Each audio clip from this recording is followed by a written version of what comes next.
Fight.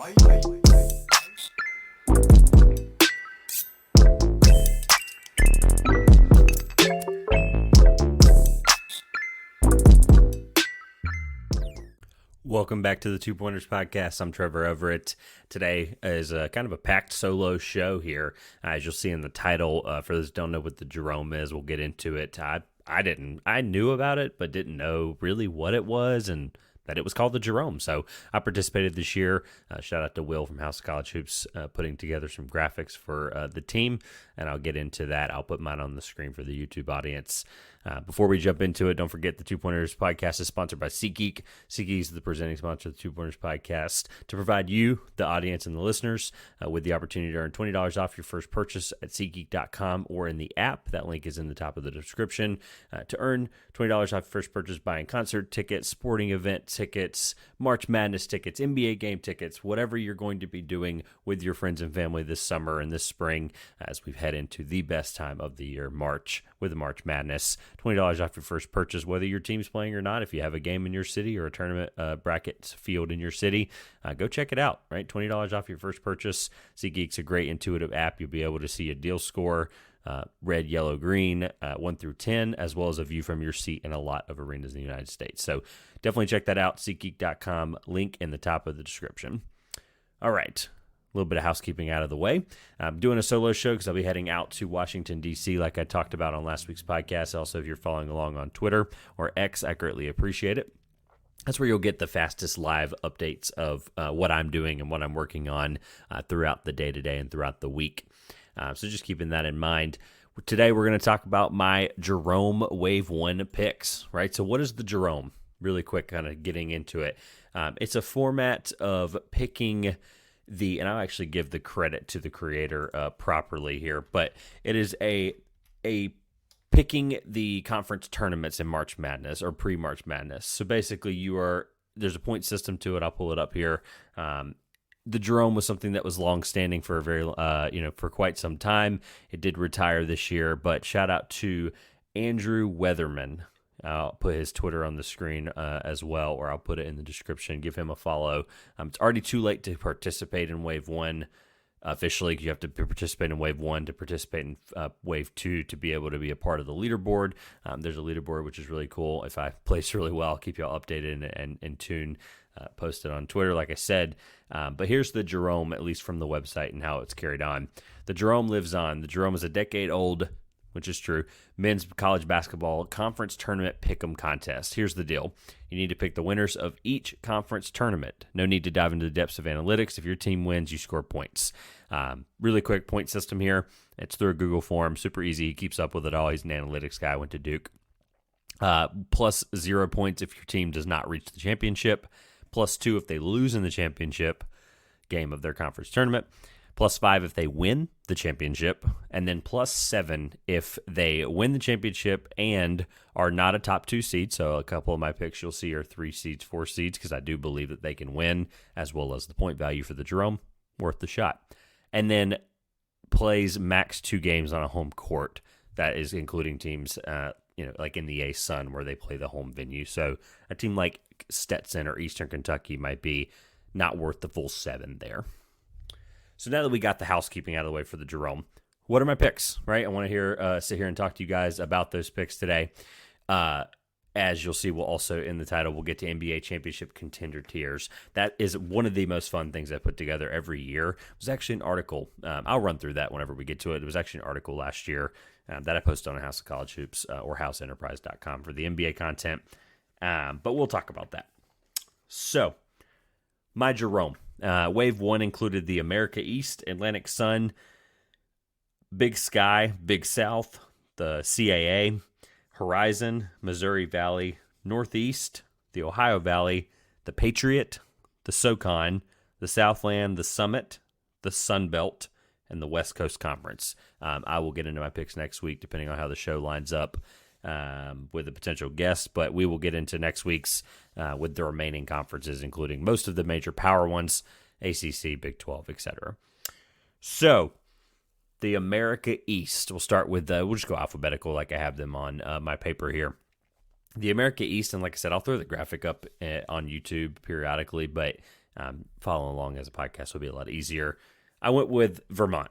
Vermont and John Becker, the pedigree that is there, the amount of times they've made the NCAA tournament.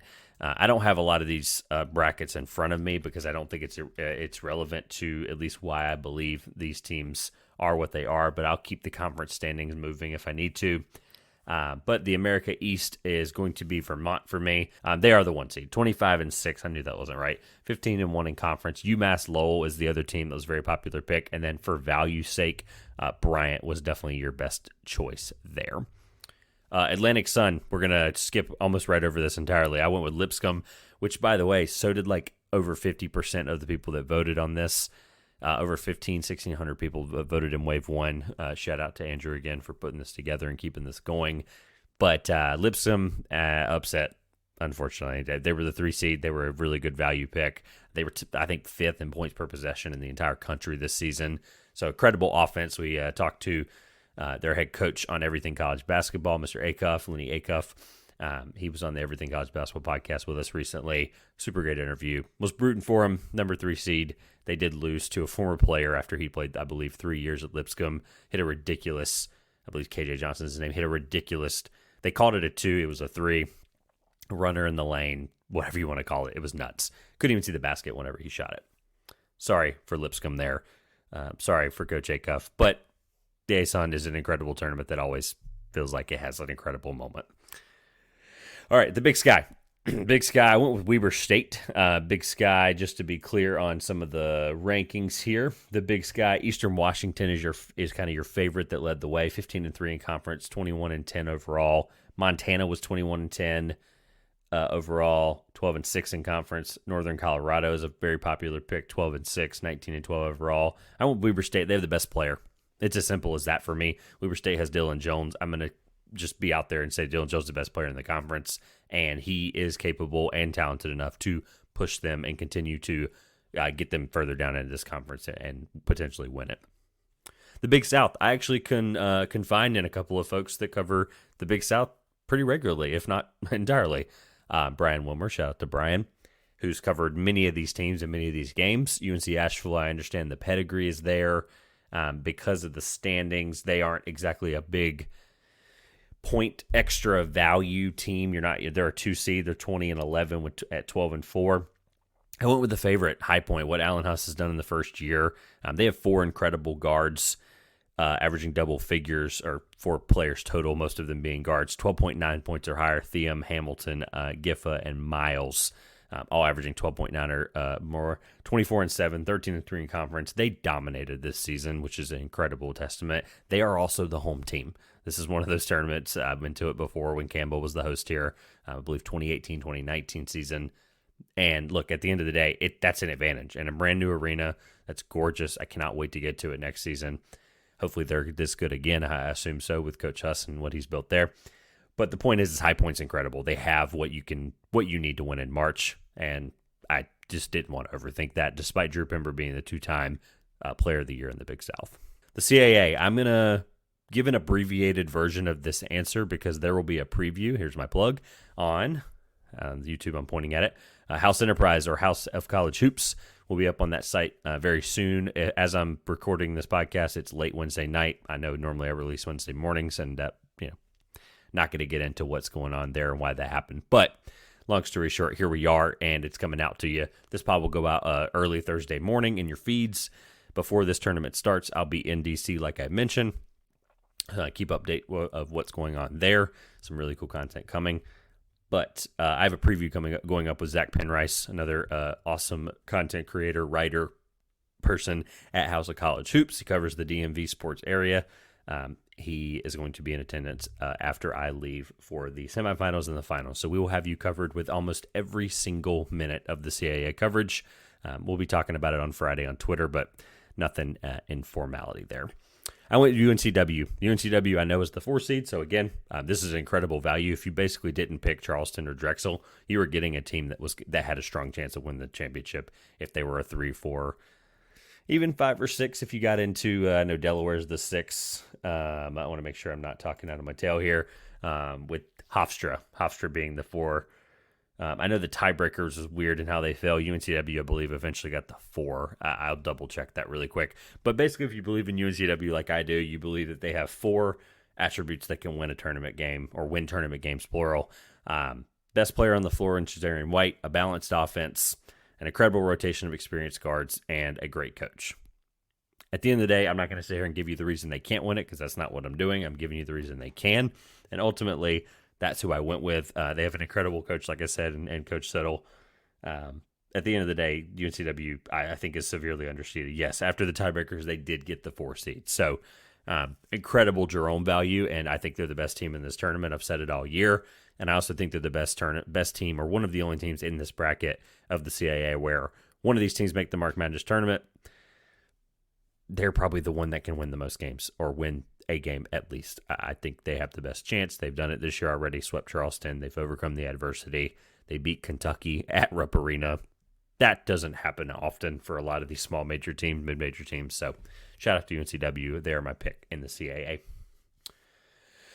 In the horizon, Youngstown State. Sorry, YouTube, I covered up with the paper there. I went with Youngstown State. Really easy, obvious answer for me. Really balanced team and the best defense in the conference. I think they're due to win that tournament. The Missouri Valley was a tough one. I know you have Drake there. You even have Bradley as another choice. I went with Indiana State. This type of spread, 5-out type of offense they're getting. I'm not going to dive into all the numbers here, but if you've watched them enough this year, I mean, I've ranked them in the top 25 multiple times this season. You can check out the top 25 on Twitter. But what Coach Schertz has done with Robbie Avila, top 100 in KenPom offense and defense, Indiana State's an incredible team. They are going to be a team sports worst nightmare if they play them in March Madness. Northeast, I'll be real with you. I hadn't watched really any at all. Talked to Coleman Crawley about this one a little bit. Trust his opinion, who's covered the Northeast up there quite a bit. Just the Northeast of the United States of basketball, not just the Northeast Conference. I just went with the best team and arguably the worst conference. Although Merrimack, I will say, is probably going to prove me wrong. They're going to want it more after losing last year. FDU getting their spot. We know what happened. FDU obviously upsetting Purdue. And then, obviously, they are now eligible to make the NCAA tournament, which is an incredible thing for them after the ridiculously dumb transition rules. So, Central Connecticut, ultimately, I didn't feel strongly either way between those two with Merrimack, and I went with the best team in the worst conference, basically. Ohio Valley, this one's some good value here. Morehead State, they played tough comp earlier in the year. I know that's something that kind of gets overblown. I actually take it a little bit more strongly than most do. I know mid-major, small major teams, for scheduling reasons and money, they're going to take and play anybody that they can. And I think that's valuable. I really do. The tough comp earlier in the year, they played Alabama, Purdue, Penn State, Chattanooga, Indiana. Some of those games were a lot closer than people realize. Sorry, Indiana. They're a 3 seed. Extra points. I do think that they're a very good team, very balanced, strong defensively as well. The Patriot League, I'm not going to spend long on. Colgate. Colgate is a wagon. What Coach Matt Langle has done. He's an incredible coach, consistent winner. Shout out again to Coleman Crawley. That's the team he's been covering for the last 2 or 3 years with part of his Finding Cinderella before she gets to the ball. Colgate has that type of potential. Again, some of the teams they played in conference or non-conference, they almost beat Syracuse at the Dome. Yale, Arizona, Illinois, Iona, Cornell, all losses. Some wins that I think are worthy of noting. Gardner Webb, Weber State, we mentioned earlier, and Vermont. Also mentioned earlier. So 2 of the teams I have picking to win this, they also played Colgate and lost. So interesting to note there, Colgate got those wins. The SoCon I've talked about many times on this podcast off and on. I'm just a fan of the conference as a whole. Covered them in the Everything College Basketball magazine preseason as well. I went with UNC Greensboro. Nobody should be surprised with this pick. When they beat Arkansas, it was like an I told you so moment for me. The Langley brothers are incredible. Starting to see some progression from Kobe being the better defender. Keyshawn starting to blossom into a great defender as well. Mikael Brown-Jones is like top 100 in like every offensive statistic on KenPom. He's had an awesome season. They can absolutely kill you from the 3-point line, 7th in the country at 39.4%. I really like what those guys are doing out there in Greensboro. The Southland, McNeese State. It's McNeese's conference to lose. Like, I don't know how else to word that, but some stats to back it up. Win in multiple ways from what I've watched. 8th nationally in 3-pointers, just behind UNC Greensboro at 39.2%. Top 76 in KenPom offense, 76th. And then Defense is 62nd. They have 3 losses all year. So definitely a great team there led by Will Wade. The Summit, I went with St. Thomas. This was probably my quote-unquote deepest sleeper now that I'm looking at it.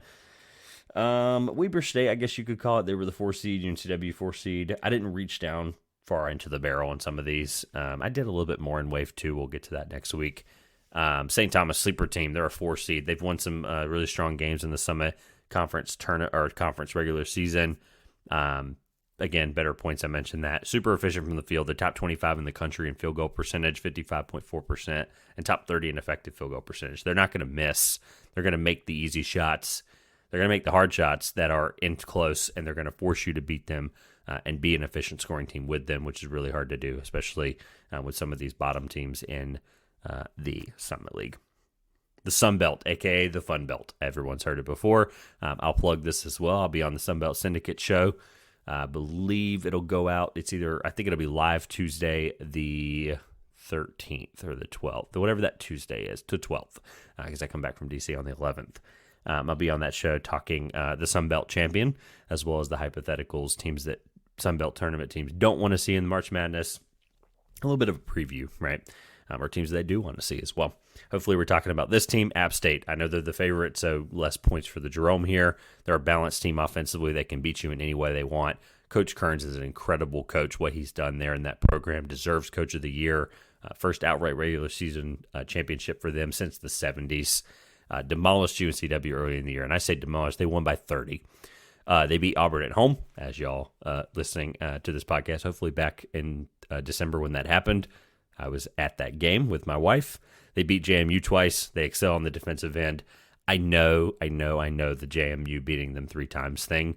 I think App State's that good. Also, I think the public is so high on JMU right now that I almost feel like I'm getting better value from the number 1 team in this conference.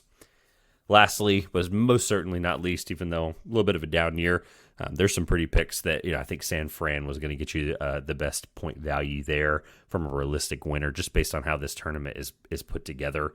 It's a gross format, like gross from like if you don't want the low seeds or I guess high seeds, however you word that. If you don't want the teams that aren't Gonzaga, St. Mary's to win, that's not the tournament for you, right? Pepperdine would have to win 9 games in a row and beat St. Mary's or Gonzaga or both. So I went with St. Mary's. It's definitely up for debate. I have been lower on Gonzaga all year and was arguing for they don't have an at-large chance, and they obviously put it together. I still don't think their resume is as great as people might be saying it is, but you have to trust the bracketologist there. At least a good one. Shout out to T3. Jonathan Warner. Look, they've been better for longer stretches than Gonzaga has. 16-game win streak, 15-0 to start the WCC, right? That won that first game right before the conference play started. I trust the defense, and I trust Aiden Mahamy. Just some stats to back it up here. Top 50 in offense, they're 50th. Top 15 in defense, they're 15th. They have wins over New Mexico, Colorado State, and UNLV. Interesting enough that all 3 of those are Mountain West teams, and 2 of those, New Mexico and Colorado State, are almost entirely surely in the tournament. New Mexico's still got a little bit more left to do. And then UNLV is the hottest team in the country. I tweeted about it the other day when they won, I think, last night. Coach Kruger and what he's done in that program, following in his father's footsteps, who is obviously an incredible coach in the mid-2000s for the UNLV teams. Look, they aren't going to get the at-large bid. They just didn't. They have 2 quad 4 losses earlier in the year. But UNLV's the hottest team in the country right now. They've won 11 of their last 12, I believe is correct, or 10 of their last 11. Dadaine Thomas, I talked about in some preseason shows, as well as in the magazine. Incredible freshman who is playing like an upperclassman. Enough on UNLV, but those are some wins for St. Mary's there. They do have losses, notably, to Weber State, San Diego State, Utah, and Boise State. All teams except for Weber State, who are in the top 50 in KenPom. So, all in all, those are my Jerome picks. Didn't think it would take 20 minutes. And, there's some really cool stuff there. Again, shout out to Andrew for putting this all together, keeping this running, this long, withstanding tradition that I just learned about.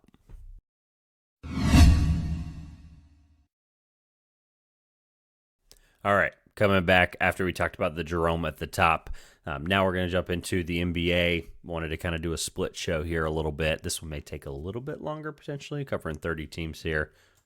but for the NBA fans, you'll enjoy this one. So we're going to be talking NBA championship contender tiers. For those that read the article last year, thank you. It was an incredible piece. Got some incredible feedback on it. Thank you for that. I'll recap a little bit of what last year's looked like, and then no real changes to the structure of the tiers. This is meant to be kind of breaking up the way we look at tiers. I know Tyler Rucker's done some great pieces on how tiers might be controversial for some folks, like the way they look at them. Some people don't like them at all.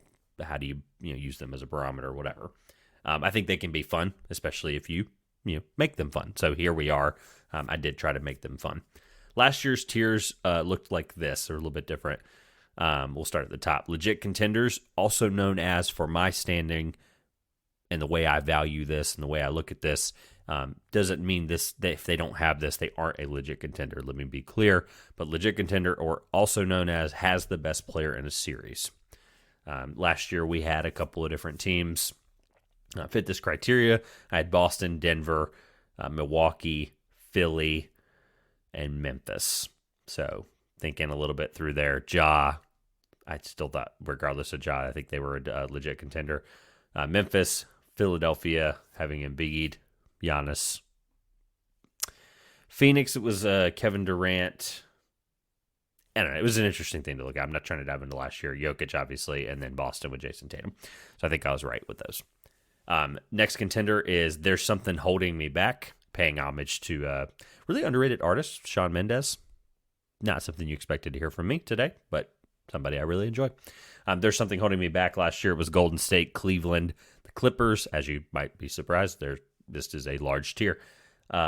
Cleveland, the Clippers, Dallas, Sacramento, and New Orleans, and Miami. Oh boy, did that one age poorly. Next one is, as most NBA fans know, I'll put it on the screen, Anything is Possible with Kevin Garnett. I would love to yell that louder, but my wife is asleep. The Anything is Possible tier was literally just the Los Angeles Lakers. Oh, the irony of it being a Celtics screaming that. But yeah, so that was a very easy contender tier last year, I think. But, obviously the conference finals run they made was impressive. Next one is Needs a Heaven Sent Miracle. So basically, I would be shocked if this team won a championship. Last year, again, this is last year for those listening and kind of jumping around or, doing this in your car, background, whatever. Minnesota, Atlanta, New York, Brooklyn. That's it. Those are the four for last year's tiers. For Needs a Heaven Sent Miracle, You're Doing Amazing, Sweetie. Flashing to the Jenner gif, talking, I have no idea. I don't watch the Jenners, but it was funny. You're Doing Amazing, Sweetie, a.k.a. not this year, but things are looking up. I like the direction that you're going in, but I don't think you're a contender right this moment. Last year, Indiana, Oklahoma City. That one aged really beautifully. Utah, Orlando. Those are the four there. This next tier is called Was Better Off Bottoming Out for Wemby, because of the year of draft, or Scoot that we had at the time. But Was Better Bottoming Out is kind of the theme of the idea. Obviously, Wemby, this year, the draft doesn't have a player like Wemby, so that one might be a little more interesting when we get to it. Washington Wizards, Chicago Bulls, Toronto Raptors, Portland Trail Blazers. Those are your teams in the Better Off Bottoming Out. Last two tiers, the bad tier. Cue the crying Jordan meme. Detroit Pistons, San Antonio Spurs, Charlotte Hornets. Probably was pretty right there. And then the Houston Rockets. They were their own tier, as dumb as that sounds. So now that we've recapped that and put that to bed, this year's tiers. We're going to start at the top because no one came here to hear about the bottom teams, unfortunately. Unless you're a fan of those, I apologize. This year's tiers, we have the Boston Celtics and the legit contenders. We have Denver, Milwaukee, Oklahoma City. We'll run through those. Just wanted to give you that tier there for a visual. Boston, I think, is the favorite to win the championship right now, in my opinion. I know that Nikola Jokic is not on the Boston Celtics, so I should probably say Denver, as much as I said the things I said last year about Denver, and they ultimately obviously won the championship. Boston's the best team. They're the best team. They're the deepest team. They have Jason Tatum. They have number one player, like I said, on a championship contending team. An improved staff, adding to Joe Mazzulla's staff with Charles Lee and Sam Cassell. Mazzulla looks more confident. That's definitely something that's talked about among Celtics people. I'm going to take Noah Dalzell at her word there. Tight-knit group that has made sacrifices. Drew Holiday went from being a perennial piece on a championship contending Bucks team a few years ago, championship winning Bucks team, I might add, to now being a guy that's okay with taking 5 shots. I think that change has really helped this team. And then Kristaps Porzingis' impact on both ends has been incredible. I'm right now, assuming fully healthy at the moment, if the season were to end today, however you want to look at this, projecting forward some here because of what I believe. Boston Celtics are my number 1 legit contender. And for the frame of reference for listening to this, I did try to put these in order inside of the tiers. So the teams 1, 2, 3, 4 in this case for that. Second team I have is Denver Nuggets. I hate to say I'm not going to spend much time on this, but they're the reigning champs for a reason. Jokic is the best player in the world. That's not a debate. Argue with a wall. The supporting cast feels strong right now. The passing just feels extra tedious. Not tedious, that's not the right word. It feels extra impactful. I don't know, guys, that's probably not the right word either. But the point is, it feels like the ball is moving to the spots that it's supposed to be. Jokic is an incredible player, even minus some of these the Suns games the other night. As I'm recording this, the Suns held him to more turnovers than assists, which I'd be shocked if that hadn't happened in 5 years. They have 8 guys they can rely on, or will eventually get there as Peyton Watson continues to show flashes like he has an incredible dunk against Phoenix the other night. Milwaukee, having Giannis is greater than not having Giannis is literally what I wrote down. I wrote having Giannis greater than not having Giannis. I will say on the devil's advocate side of things, Dame doesn't feel as big of an impactful player compared to what they might have expected from getting him at in the offseason and being the second option behind Giannis. Also, Doc Rivers coaching in the playoffs. That's not something I'm sure Bucks fans are enthused about. Obviously, he took over a team that was having defensive woes, but they were, 30-13. It was questionable to fire Griffin, but it seemed like that was more of this is probably what Giannis feels is best, and you got to listen to your best player that you're paying $1 trillion to. And then the depth scares me. That is my biggest question mark with this team, is I don't know how deep this bench really is. Bobby Portis had a big night the other night, but there was no Giannis, I believe. In that one, I think he had like 28 and 13 or something stupid like that. That's not what you're going to expect to get from Bobby Portis deep into the playoffs and a championship run, as much as I love Bobby Portis. The last legit contender, and this one's probably, if you listen to me, not going to surprise you, but if you're just tuning into this for the first time or periodically, I have the Oklahoma City Thunder. The young, inexperienced thing is completely legit. But we have seen teams with I'm not going to call Shea generational necessarily, but with that caliber of player, a la the 2014, 2015 Golden State Warriors, go from being a, whatever team that they were. The Thunder fought last year for the play-in, played the Lakers, whoever the heck they played. They beat the Lakers on LeBron's championship night. That's the thing that keeps sticking in my head. But you know what I mean? They were a 10 seed last year. They, had very obvious weaknesses, but they had Shea, and they were at least able to make a stride for the play-in. That was a huge accomplishment for them. And now, as we record this, they're the number 1 seed in the freaking Western Conference. That jump is worthy of this legit contender tier alone, and because it's withstood into the second week of March. That's just not going to drop off. Like, if it hasn't now, it's not going to, right? And SGA is this good. Supporting cast is awesome. They obviously lack rebounding, like I mentioned, or I alluded to from last year's problems. I'm surprised that they just don't have a big man that can fill 8 to 14 minutes in a playoff game when Chet gets into foul trouble.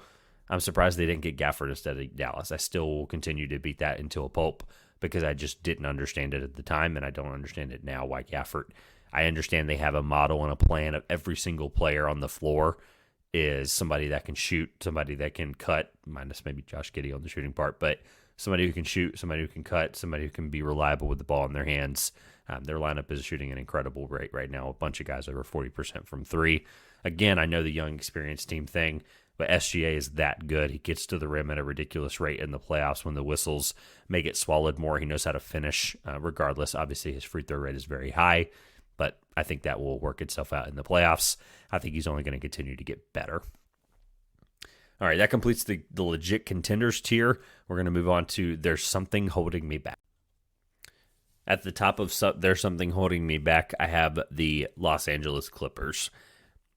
I don't want to sit here and beat a drum over and over again. Kawhi and PG's health. I know they've been healthy this year, just like Anthony Davis and LeBron have been. But that's it. It's always going to be a concern. Harden as a primary ball handler in the playoffs, although I will say this role, he's more focused on being a playmaker and making shots as a third option, and he seems to be bought in, so I'm not going to sit here and tell you that that's a problem I'm legitimately scared about. I have more on the Clippers, but I think I want to save that for another time. The Minnesota Timberwolves is my next team. I have, this might shock people because of obviously my recent conversation with Tyler Metcalf, just what I think about Anthony Edwards. But the first question I have with the Timberwolves is, can Edwards be the best player in a series, right? And before people freak out and tell me, he obviously could. Let's think about it for a second, right? Is he better than Shea? That's probably the most arguable one, right? But I would go with Shea right now still in a playoff series if they're playing each other in the West. Giannis, he's not better than Giannis right now and probably never will be. So Giannis would be the best player in the series at the moment. Jokic, not even a question. And then Tatum, I don't think that's a question either. Kawhi and PG, I would still lean Kawhi in that regard just because of the two-way ability and just how ridiculous Kawhi is in the playoffs. So not saying this won't mean the Timberwolves can't make a conference finals if Anthony Edwards is not the best player in a series. I think this team is good. But there's questions like, is there a solution for the offense when things get tight in the fourth quarter? Some of the clutch stuff, like they haven't had as many clutch situations as they might have liked. Well, they obviously would like to not be in clutch continuously in the regular season, but I would like to see more of those clutch moments where they have opportunity to generate offense. And if Ant's being double teamed, then they've got to make sure that they have enough ball handlers that can get the ball where it needs to be and score. Right? I know Cat, obviously, you're not somebody you want to rely on in that moment. I really did want to put them in a legit contenders tier, but those two questions were too big for me. The next team, I have the Knicks, Randall and OG's health. I hate to keep leading with health on these, but this is such a big if, especially for teams that are so heavily reliant on their top guys being healthy. Teams are starting to figure out how to slow down the Knicks offense slightly. I know that there's been some injuries, like I said. But when not that teams are containing Brunson by any means. He's been an incredible player this year. But in the playoffs, smaller guard, teams are going to shrink the defense a little bit. I have concerns there, even with the fully healthy Randall and OG. But still a big question on Randall. OG seems pretty close to coming back. Look, Miami being in this tier, it would be disrespectful to put them anywhere else because at the end of the day, I mean, this tier is humongous. I think we have 6, 7 teams in this tier. Miami has to be in there. I just put them in the middle just because of last year's success, honestly, and this team is technically better. Jimmy Butler being playoff Jimmy is obviously something that is going to put fears in the hearts of me for picking them any higher or lower than this, and then for teams that are playing them, relying on a rookie and Jaime Jaquez in big spots concerns me a little bit, although he seems to be built for the challenge. He seems to be an NBA player that's ready to play. Not a super efficient offense. Defense still feels legit as always, especially in a playoff setting, and I'll take Eric Spoelstra up against any coach in the NBA right this moment. Phoenix Suns. Health. Just health in general, right? Bradley Beal hasn't played a consistent amount of games this year. That's somebody you're not winning a championship if Bradley Beal's not, being one of your best players like he should be and can be. They lack a point guard, but at the end of the day, like, sometimes they don't really need one. Booker, obviously, earlier in his career was put into positions where he was taking the ball up a ton, which I think helped him learn what that can feel and look like, even though that wasn't typical of NBA shooting guards even back then. I know he's been in the league for such a long time now to even think that was that long ago, mid-2010s. But, they have guys that can generate offense. It's just, some of those sets where you need a traditional point guard, or if you're trying to feed the ball to Nurkic, who, again, a point being Nurkic being a reliable big for 4 rounds really scares me. But they can get hot at any moment. They, like we saw the other night against Denver, as I'm recording this on Thursday, the 6th of March. They played Phoenix earlier this week. I think it was on Tuesday. And they just absolutely, KD was struggling the whole game, and then he hit 2 or 3, 4 big shots in a row, and that game was over in a heartbeat, despite, I think it went into overtime. Look, like I said, their big run is always it's always lurking, and whoever's going to do it, no one knows. The Philadelphia 76ers is Joel Embiid's health. I hate to tell you that that's the thing holding them back, but they were atrocious defensively since he's been gone. It's gotten better a little bit.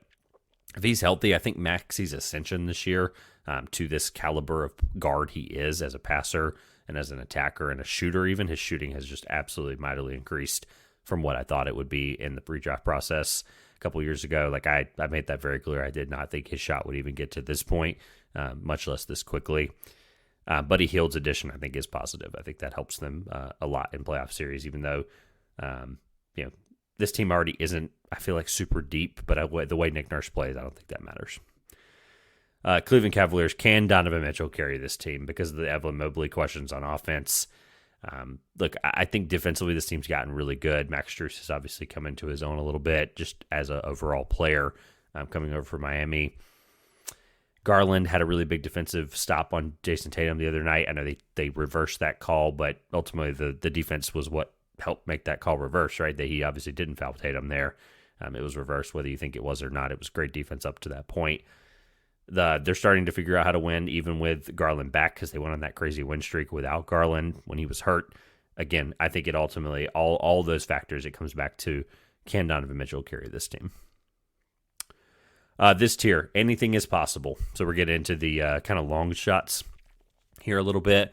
This tier does not include an Eastern Conference team. Dallas Mavericks are the number one for this one for me. Having Luka Doncic makes any title chance at least possible, even if it is a long shot. I really could just stop at that and move on. I will say Kyrie has been good this year with no antics to speak of. That could change tomorrow. I do like Lively and Williams, but the spacing is concerning, I will say. Like, I don't buy that the spacing because of having Kyrie and Luka. Like, you need that third guy. You need that fourth guy that is ready, available to hit open shots, and I don't know if they have enough of that, especially if in a tight playoff series, you're going to need guys to make shots, especially from deep.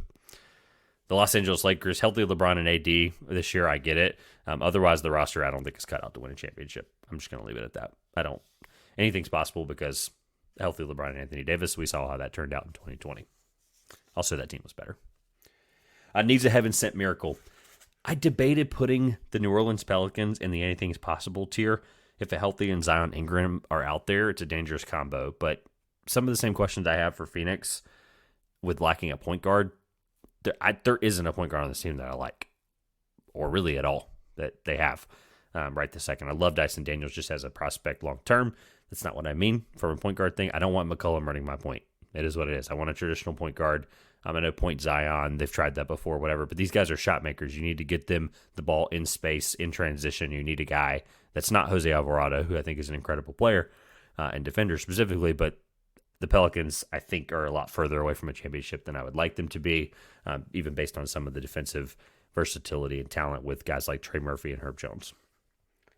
Golden State Warriors, any other tier would feel disrespectful, to be honest with you. Disrespectful to the listening public and audience. Putting them higher, and then any lower would be disrespectful to having Steph Curry and Draymond Green still on a team, despite what we know Draymond can what he can do potentially in a playoff series, i.e. get himself in trouble. But any team with Steph Curry that is engaged and not doing stupid stuff, I mean, you have to at least consider them from a long shot standpoint, because no one really thought they were going to win the title 2 years ago, if we're being real with each other, now that that's aged. I think they have a little bit of a crossroads they've got to address in the offseason, of course, with some of their guys getting older, having some young guys that we really like out there. Love Kuminga. My spot on Kuminga Island has never been sold. I was a Kuminga guy in the draft. Pods, I'll be honest, I was wrong, had him in the 40s. But they've got those two guys. They've got pieces they can build around. They've got to figure out what to do with the direction of the older guys. You're doing amazing, sweetie, a.k.a. not this year, but things are looking up. This is an interesting tier. Got a few teams I'll run through pretty quickly. I get that the Orlando Magic, as I'm recording this, are 4th in the Eastern Conference, but I don't think they're a legit contender, which feels like a steep. I could put them in anything's possible. They're too young. I don't think Fultz can lead them for 4 rounds as a point guard. If Joe Ingles is your, reliable vet in the playoffs, I'm not sure I'm a fan of that. You can exploit Wendell Carter. Jonathan Isaac isn't reliable, health-wise. I think he's an incredible defender and deserves some good nods there. But Paolo, Franz, Suggs, all vital pieces to the future. Obviously, they have Black and some other young guys as well. But those are your three core principal pieces. Paolo, Franz, Suggs, ton of cap space this offseason. So there's nothing wrong with them being in that you're doing amazing, sweetie. And I would tell them the same thing if they want a playoff series, which I think that they can do potentially. Doesn't mean they think they're contenders. Again, this gears back to being a contender. The Indiana Pacers, I think because of the way we view Tyrese Halliburton now and having Pascal Siakam on this team, Miles Turner, right? Some very valuable pieces here. This might feel like a slight. This is, I believe, where I had them last year because of just what I believed in some of the young talent, which is still true to this team now. But I'm not putting them in legit contenders. I'm not putting them in there's something holding me back. And I'm sure not going to put them anywhere else below that, above that, because it would be no different. So I think this is where I have to leave them. Tyrese Halliburton, of course, he's going to be no lower, or he, because of this team, because of him, I don't know how else to word that, he is not going to be any lower of a tier. First year with Siakam, so next year could be, obviously an improvement. We always see, these trades where the second year with the guy or the first full year with the guy, we see a lot better of a cohesion. Like I said, promising young guys, but not a real contender, even though they're talented. The Utah Jazz, I'll be quick. Lowry and young pieces are awesome, but Danny's not done building. And what they have now with Will Hardy as a coach, is an incredible coach. This is where they belong. The Toronto Raptors, that one's going to feel weird to some folks. They're only there because they actually decided to rebuild by moving Siakam and OG. I know maybe some of the pieces some of the fans weren't a fan of. Whatever. Look, anytime a team doesn't sit there, and we'll get into this in a minute, doesn't sit there and be in limbo, I'm proud of you. I think you're doing amazing, sweetie, even though Masai Ujiri's definitely got some questions to answer to the fan base in the next year or so.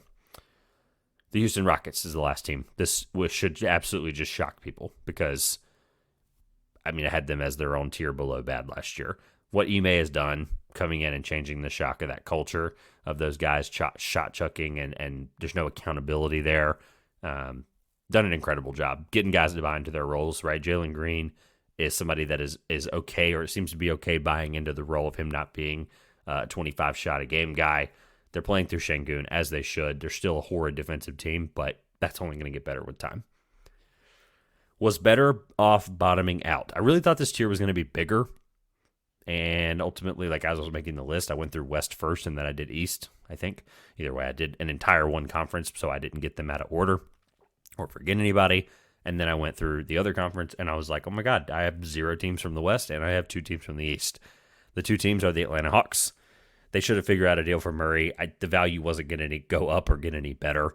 They had already tanked it enough by having him so many rumors. I know that we have examples like Miles Turner where that can be mended, but I think some of the Miles Turner rumors, as that ages and as we look back on it, I think some of those rumors were probably more from other teams trying to get Miles Turner.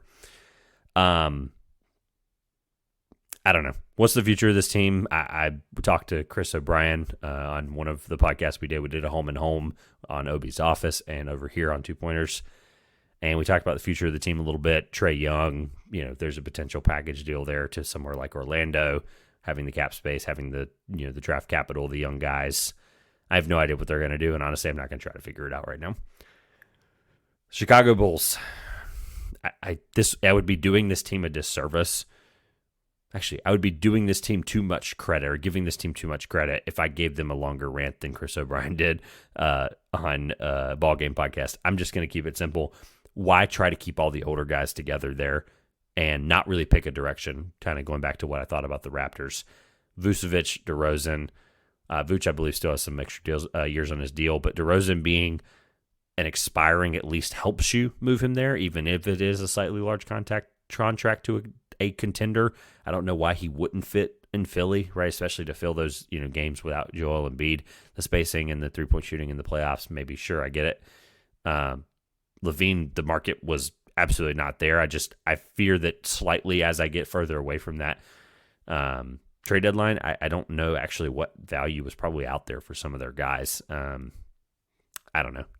Even if you're selling low, you're selling and you're at least giving the fan base, albeit one that is used to having Michael Jordan or was used to winning championships, and we're far enough removed from that now that I mean, Bull fans just want to see winning games in the United Center. They still show up and they still support that horrid front office. And more power to them. Last tier that's not real, I guess, tier, bad. I don't really have a fancy creative name, and I'm not going to try to force it because these teams are terrible. We have a few here. Brooklyn Nets. The reason I put them in bad and not was better off bottoming out is because they don't have their first-round pick in 2024. I believe that was part of the Houston Harden deal. 99% sure. I didn't look up the history of it there. I can't put them in better off bottoming out if they don't have their pick to bottom out for. It's just that simple. I do think that they're talented, right? But if Bridges is your championship level piece, I don't think that that's going to win you a championship anytime soon, much less this year, which is what this is geared towards. Charlotte Hornets, I do love that they picked a direction. They moved on from Kupchak being the day-to-day GM. I know he's got some kind of office role there. Brandon Miller's been awesome, even if I didn't think so or didn't think he would be as quickly. Doesn't change that they're bad. Obviously, LaMelo was hurt for a good stretch of the season there. The Memphis Grizzlies, this feels incredibly low for a team that was a 2 seed last year that maybe been, maybe should have been probably not as high as a 2 seed potentially, but they won the games to be there. Ja missed 25 games, of course, with the suspension. He got injured not long after he came back. Lack of cohesion or consistency. This team's just hard to watch. Even when they got Ja back, it just didn't feel like a really tight, cohesive unit. That helps with your star point guard and best player. Doesn't play because of ridiculous off-court antics. I'm, no scientist here or no body language doctor, but probably doesn't help. Last two teams in this tier, Portland Trailblazers in full rebuild, so can't harp you for that. They at least said, screw it, we're done. Fun young talent, Scoot struggles, and that's okay because we need to give the guy time and stop overreacting to guys struggling in their first year, especially as a rookie. Smaller guard, a little bit there. Look, I'm not going to get into the Scoot debate with myself or with the audience that wants to comment. I can already read your comments now. San Antonio Spurs. People are going to lose their mind that this team is this slow, and I don't care. The team is terrible. Victor Wembanyama is the only reason that you tune into the freaking 12 ESPN games that they've gotten this year, which they probably should. I'm not saying they shouldn't. They have no true point guard. Imagine what he could be or the impact he could have if there was a true playmaker getting him the ball more consistently in his spots, which is really anywhere once he crosses half court. So that concludes the bad tier. And you're probably sitting here thinking, if you're doing the math, that's 28 teams. So who is in the last year's Houston Rockets tier? This year it's the Detroit Pistons and Washington Wizards tier. There are people that watch this show that I know that I am appreciative of in this industry that are going to hear this, and I'm sorry that they have to hear this. That they cover these teams, they understand, and they know the Detroit Pistons and the Washington Wizards deserve to be in their own category, right where they belong in this tier. Look, I am not saying that these teams are ridiculously bad by any stretch of the imagination from a talent standpoint. Right? Cade Cunningham has come into his own, right? The shooting splits for him are incredible compared to what they predictively might have been through this point in his career. I love Jalen Duren coming into the draft, and I think he's been an incredibly physical and dominating player. I think Asar has started to show those defensive flashes that we knew were there. Look, I can go down the line with that talent of that team. Both these teams have 9 wins with, we're 60-plus games into the season, 53 losses there, 52 for Detroit. Washington, look, I love Bilal Coulibaly, the potential. It's going to take longer than the next 2 or 3 years. They have a clear vision and a clear plan, but I can't, they're ran by Jordan Poole on a night-to-night basis offensively, and I would love to sit here and tell you something that I really love from both these teams. The Wizards have lost 16 in a row. The Pistons have lost 3 in a row after they broke that ridiculous streak that they were on. I don't want to force it, but I at least like the talent for the Pistons. Money is obviously, it's not working out there, and the payment that he has is ridiculous. I don't want to get into that because I really liked Money when he was in Phoenix, but some of the Chris Paul numbers when Chris Paul played and versus when he didn't or when he was hurt doesn't help Monty Williams' coaching case. And then Washington at least has a plan. They at least finally, after so many years of this weird purgatory and no man's land, are we going to be the 5 seed at the best if we have everything go right? Or are we going to be playing at that time? It would have been for no play-in, so it would have been 7-8 seed, or now as a play-in team. That was the perfect middle ground for the Wizards. They were a play-in team regardless. That was their label in my head no matter what. So Again, no disrespect to either of those teams. I like the vision of the Wizards, and I like the talent of the Pistons. They've got some things they got to work on. All right. That is your NBA contender tiers list for 2024. I'm looking forward to seeing how the NBA season winds down here, as sad as that sounds. Focus, obviously, on this channel and on anything I do from a content standpoint, whether it's on Twitter, whether it's on House College Hoops or House Enterprise, is going to be college basketball driven. Everything college basketball show, the preview bracket, whatever you want to call it, the big extravaganza, that'll be out on March 17th. That'll be live at 5 o'clock, the day after Selection Sunday. This podcast will have my bracket prediction show. More than likely will be solo this year, just me picking my picks.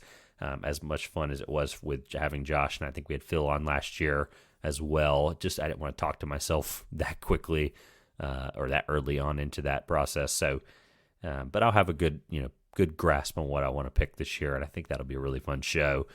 May line up a guest for it, but just expect it to be a solo show this year. That'll be really fun. A couple of guest spots coming on. Again, the best place to follow, as you're seeing on YouTube right on the screen, at Trevor Everett on Twitter or on X, whatever the heck we're calling it these days. That's the best way to keep up with me. Follow along on there for the CAA coverage coming up. Again, read that preview with me and Zach Penrice. We previewed all 14 teams in the CAA, our sleeper, and ultimately who we thought wins that conference tournament. So I think that was a good wind down. At least I want to make sure I always mention that don't forget SeatGeek is the presenting sponsor. You get $20 off your first purchase, whether you're going to March Madness, NBA games, whatever it is. Like I said at the top, $20 off that first purchase. Code 2pointers. Link in the top of the description will get you that. TWOPOINTERS. Greatly appreciate the support. And of course, using that link is going to help get you, that's the wrong code, that is going to help get you that $20 off your first purchase and help support the show to continue to bring out all the content as best I can. Sorry it was delayed. I know a day late there as it hits your feed. But when you wake up, Thursday morning on the 7th, you are going to realize that this podcast is out, and I greatly appreciate it. Don't forget to like, comment, subscribe if you're on YouTube. If you're on Spotify, Apple, Google, or any other podcast platform where you are listening, greatly appreciate you. 5-star review and a rating and a share would greatly be appreciated. Enjoy the fact that this podcast was a solo podcast of 53 minutes, so thank you very much for the support there. This has been the 2 Pointers Podcast. I'm Trevor Everett, and enjoy the fact that it's March.